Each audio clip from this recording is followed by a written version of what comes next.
Kısa bir keçitsen senin yolundan, doğulan yaşayan ölen de geçir. Şirin bir zehirsen senin suyundan, yanan da sönen de hamı da içir. Bir gizli qalasan sirrin açılmaz, elə bil qıfılsan açan tapılmaz. Senin işlerinden baş açmaq olmaz, hələ də bakirə qalan dünyasan.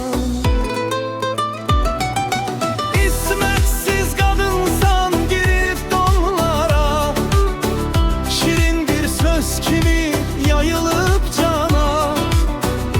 İnsanı aldadıb salıb torlara, cəhənnəm odu tək yanan dünyasan.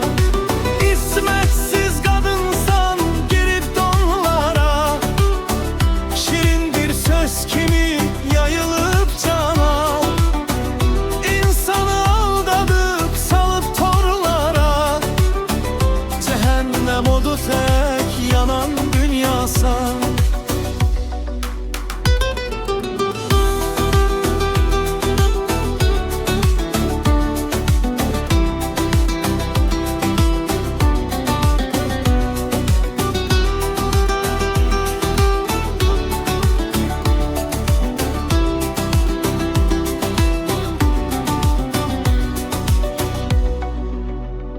Söyleyin, gösterin, hani o keski dünyadan doyunca kam almış olsun.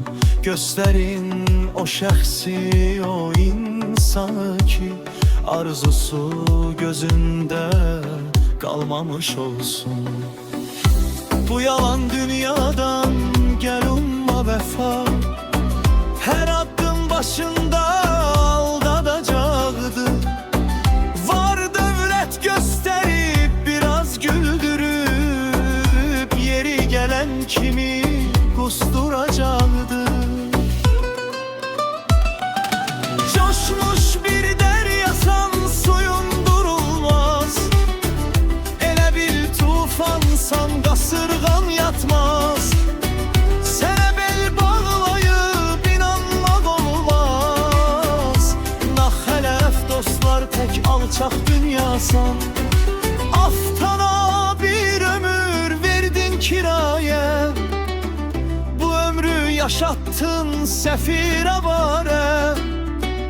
Bir daha dönmərəm sənə dübarə, pambıqla baş kəsən zalım dünyasan.